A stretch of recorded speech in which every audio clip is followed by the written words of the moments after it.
Hello guys, welcome you all in my new video. ये video है related to my DT+B LDC exam review. मेरा exam था 13 अक्टूबर को। मैंने आपके साथ प्रीवियस वीडियो में भी शेयर कर रखा है ये बात। और मेरा एग्जाम लास्ट शिफ्ट में था, मतलब 5 to 7 वाली जो शिफ्ट थी उसमें मेरा एग्जाम था। मेरा सेक्टर 64 था जहाँ मेरा सेंटर पड़ा था। ये वीडियो उन लोगों के लिए बहुत रेलिवेंट और यूज़फुल होने वाली है जिनका आगे एग्जाम है। इसमें मैं सारे सब्जेक्ट से इंपॉर्टेंट टॉपिक्स डिस्कस करूँगी, प्रीवियस रिव्यूज़ से भी और अपने एग्जाम के ऑनेस्ट रिव्यू में मैं दे रही हूँ आप लोगों को जो टॉपिक्स इंपॉर्टेंट थे। तो सबसे पहले बात कर लेते हैं डॉक्यूमेंट रिक्वायर्ड की। सबको टेंशन होती है कि कौन से डॉक्यूमेंट्स लेके जाने हैं। तो आपको सिर्फ एडमिट कार्ड और फोटो आइडेंटिटी कार्ड लेके जाना है। और एडमिट कार्ड आप कलर्ड भी लेके जा सकते हो, ब्लैक एंड वाइट भी लेके जा सकते हो, उससे कोई फ़र्क नहीं पड़ रहा। और फोटो आइडेंटिटी कार्ड आप कोई सा भी लेके जा सकते हो, जैसे आधार कार्ड, पैन कार्ड, तो ये लेके जा सकते हो। अगर आपकी बहुत पुरानी फ़ोटो लगी हुई है पैन मतलब फ़ोटो आइडेंटिटी कार्ड पे, तो आप ना अपने साथ फ़ोटोज़ भी लेके जाना, क्या पता आपको वहाँ पे ज़रूरत पड़ जाए। और अब बात करते हैं एग्ज़ाम पैटर्न की। जिन बच्चों ने भी टेक्स्ट बुक के मॉक लगाए होंगे उन्हें पता होगा कि 35 का हर सेक्शन आ रहा था, मतलब जैसे रीजनिंग में 35, जीके में 35। पर जो एग्ज़ाम है उसमें 20 और 15 का पैटर्न फॉलो हो रहा है। मतलब पहले 20 का सेक्शन खुलता है, फिर 15 का क्वेश्चन सेक्शन खुलता है। तो ना मैं अपना एक्सपीरियंस बताती हूँ आपको कि मैं ना पहले ना कंफ्यूज हो गई थी। मतलब जैसे 20 का मैंने सेव करा तो 2 3 बार वो पूछता है कि ओके ओके का। तो आप ना 1 सेकंड के लिए मत सोचना, बस ओके ओके पे क्लिक करना, क्योंकि मैंने ना अपने थोड़ा सा टाइम पहले रीजनिंग वाले सेक्शन में ख़राब कर दिया था। तो आप बिल्कुल मत सोचना, बस ओके ओके क्लिक करके अपना एग्ज़ाम अटैम्प्ट करना।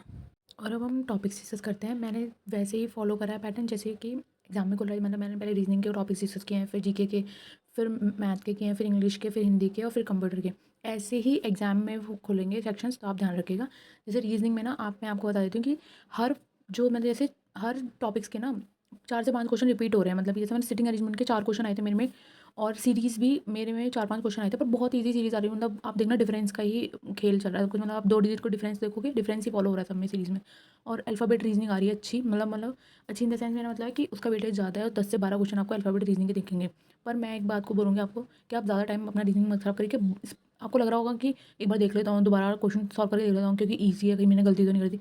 पर ऐसा कुछ नहीं है। आप जल्दी से जल्दी अपना क्वेश्चन पेपर अटेम्प्ट कीजिएगा, क्योंकि ना हमें लगता है कि टाइम है, पर नहीं है टाइम। आगे बहुत टाइम खत्म हो जाता है, पता भी नहीं चलता। जैसा मेरे साथ हुआ था, मैंने कंप्यूटर के क्वेश्चन देखे भी नहीं थे कुछ। नाउ कम टू जीके, मतलब जनरल अवेयरनेस। इसमें ना करंट का वेटेज ज़्यादा है, करंट के क्वेश्चन ज़्यादा आ रहे हैं। पर ऐसा नहीं है करंट बहुत पुराने आ रहे हैं, नहीं। करंट आ रही है 2025 के और 2024 के, मतलब वो वाले पार्ट आ रहे हैं। जैसे आप मान लो अवार्ड्स आ रहे हैं, वो आ रहे हैं 2024 के, क्योंकि जो अभी 2025 में मिले ही नहीं है तो वो कैसे पूछ लेंगे। जैसे मान लो कि कोई अवार्ड है, जैसे मैं एक एग्जांपल दे रही हूँ आपको, व्यास सम्मान अवार्ड जो मिलता है, तो वो अभी 2025 में दिया ही नहीं गया, तो वो पूछेंगे कैसे। तो इसलिए 2024 का पूछे, मतलब करंट अभी रिसेंट की आ रही है, बहुत पुरानी करंट नहीं पूछ रहे हैं। और पॉलिटी के आर्टिकल्स के अच्छे क्वेश्चन आ रहे हैं। मतलब मेरे में ना सिटीजनशिप से क्वेश्चन था, जो 10 आर्टिकल होता है उसका। जैसे कि मैं आपको एग्जांपल दे रही हूँ, अगर आपको क्वेश्चन चाहिए होंगे ना इनके, तो मैं आपको क्वेश्चन भी लेके आऊँगी। मुझे सारे क्वेश्चन याद है, पर मैंने सोचा कि बताने बच्चों को चाहिए होने चाहिए, तो आप बताइएगा, आप कमेंट कीजिएगा अगर आपको क्वेश्चन चाहिए, तो मैं क्वेश्चन भी लाऊंगी सबके। साइंस से भी क्वेश्चन आ रहे हैं, साइंस का वेटेज भी ज़्यादा है। मतलब मेरे 4 5 क्वेश्चन आए थे साइंस के। जैसे एक क्वेश्चन था कि मिल्क को ना बैक्टीरिया करने के लिए हम कौन सा प्रोसेस करते हैं, तो उसका आंसर होता है पैस्चराइजेशन। तो ऐसे ही मतलब मैं बोलूँगी, आपको एडवाइस दूँगी कि थोड़े जो कॉमन टॉपिक होता है ना, वो कर लीजिए आप साइंस में। जैसे हो गया डिजीज़ हो गया, और हमारे विटामिन्स हो गए, प्रोसेस हो गए, जो जैसे क्रिस्टलाइजेशन, सब्लिमेशन, ये टॉपिक्स कर लीजिए कि इनसे क्वेश्चन बन सकते हैं। यही ऊपर ऊपर से पूछा, साइंस डीप नहीं आ रही है।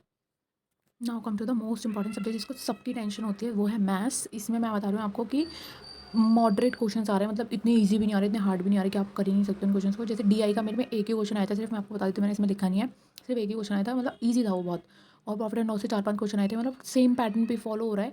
और जैसे मैं आपको ना एग्जांपल्स दूँगी, अगर आपको सही में क्वेश्चन चाहिए तो मैं आपको अब नेक्स्ट वीडियो में क्वेश्चंस लेके आऊँगी सारे सब्जेक्ट के, कि किस तरीके से क्वेश्चन आ रहे हैं। आप प्लीज़ कमेंट कीजिएगा अगर आपको चाहिए तो। डिस्काउंट से मेरे में 4 5 क्वेश्चन थे, और उसमें सब में एक्सेसिव डिस्काउंट से रिलेटेड क्वेश्चन थे। सीआई के क्वेश्चन आ रहे हैं, 4 5 क्वेश्चन थे। और ऐसा है कि मेरे में 2 ही क्वेश्चन थे सिर्फ, वो भी नॉर्मल ऐसा ही था, वैसा कुछ वो नहीं था, रेट पूछा था उसमें। और पार्टनरशिप का ही मेरे को रखा है, 2 ही क्वेश्चन आए थे मुझे जहाँ तक याद है। बहुत ईज़ी पार्टनरशिप थी, इतना कोई बड़ी नहीं। पर हाँ, मेंसुरेशन में मेरे को पता है कि मेरे में ना टोटल सर्फेस से पूछा था एक सिलेंडर का, और क्यूबॉइड, वॉल्यूम ऑफ क्यूबॉइड पूछा था, एक उसमें ब्रेथ भी निकालनी थी। तो ये सब पूछा है। आपको क्वेश्चन चाहिए तो आप मुझे कमेंट कीजिएगा। अब कम टू इंग्लिश का पोर्शन, जो कि सब मतलब कोई कह रहा है कि कुछ आ रहा है, कोई कुछ आ रहा है, तो मैं बताती हूँ आपको। मैंने ये चीज़ ऑब्जर्व किया कि मेरी सिस्टर का भी एग्जाम था, तो उसकी सुबह की शिफ्ट थी, तो उसमें ना आर्टिकल नहीं आए। मेरा एक फ्रेंड था, उसकी भी सुबह की शिफ्ट थी, उसके में आर्टिकल नहीं आए। पर मेरे में आर्टिकल आया, और मेरी एक और फ्रेंड थी, उसके में भी आर्टिकल आए थे। जो शाम वाली शिफ्ट है ना, मैं उनको बोलूँगी, प्रेफर करूँगी कि ऐसा नहीं कि सुबह नहीं आ सकते आर्टिकल, पर शाम वाली शिफ्ट में तो मुझे लगता है वो आर्टिकल से क्वेश्चन पूछ रहा है, और 3 से 4 क्वेश्चन, शायद 4 से 5 ही थे, वो आर्टिकल से क्वेश्चन पूछ रहा है। तो मैं आपको बोलूँगी कि आर्टिकल ज़रूर पढ़ के जाइएगा, क्योंकि वो बेनिफिट होता है। हम एंड मोमेंट पे याद नहीं आता, जैसे मुझे नहीं याद आ रहा था, इसी वजह से मेरे क्वेश्चन गलत हो गया, मेरे को बाद में पता चला। और क्लॉज टेस्ट बहुत ईजी था, बहुत ईजी क्लॉज टेस्ट था, पैसेज मॉडरेट था। मैंने तो बहुत स्पीड में किया था, क्योंकि मेरा ना मैथ्स वाले पोर्शन में थोड़ा ज़्यादा टाइम लग गया था। मैंने ध्यान में नहीं दिया मैंने क्या करा क्या नहीं करा, मुझे याद भी नहीं है मैंने कौन कौन से क्वेश्चन अटेंड किए। और मेरे में कंसोलिडेट का एंटोनियम आया था और एक और सिनोनिम आया था, उसमें मुझे याद नहीं है, पर हाँ प्रोवर्ब्स और इडियम्स का पोर्शन ज़्यादा है, उसके ही कम से कम 10-12 क्वेश्चन आ रहे हैं, तो आप वो जरूर देख के जाइएगा। मतलब 10-12 नहीं कह सकते, पर हाँ 7-8 क्वेश्चन तो प्रोवर्ब ही पूछ रहा है वो। अब बात कर लेते हैं हिंदी। हिंदी में ना जो फिल इन द ब्लैंक्स के तौर पे क्वेश्चन आ रहे हैं, पर वो कारक से रिलेटेड आ रहे हैं, उसमें आपको कारक सही कारक फिल करना है। जैसे मैं एक एग्जांपल देती हूँ आपको, पेड़ डैश पत्ते गिर रहे हैं, तो उसमें आपको सही कारक भरना है। जैसे सेब, पेड़ से पत्ते गिर रहे हैं, ऐसे हमें सही कारक चुन के उसमें लगाने। ईजी था ये वाला पोर्शन, मुझे पर्सनली लग रहा। विलोम शब्द आए थे 1-2। और हाँ शुद्ध वर्तनी पे बहुत ध्यान दिया गया है।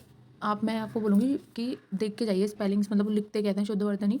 और क्लोज टेस्ट ईजी था मेरे हिसाब से तो, पर यानी हाँ, और पैराग्राफ भी ईजी था, ऐसा कुछ बहुत दिक्कत नहीं थी। क्योंकि मेरे में ना पैराग्राफ ऐसा आया था कि विलोम शब्द फाइंड करने थे आपको, और मेरे पास इतना टाइम बचा ही नहीं था कि मैं विलोम उस पैराग्राफ में से विलोम शब्द ढूंढूँ। तो मैंने तो बस अपना पढ़ा क्वेश्चन और मेरे को जो लग रहा था मैंने वो टिक कर दिया है, क्योंकि बहुत कम टाइम बचा था मेरे पे, सिर्फ 3 मिनट बचे थे कंप्यूटर का पोर्शन अटेम्प्ट करने के लिए। तो आप सोच सकते हो कि मैंने कितनी स्पीड में करा होगा।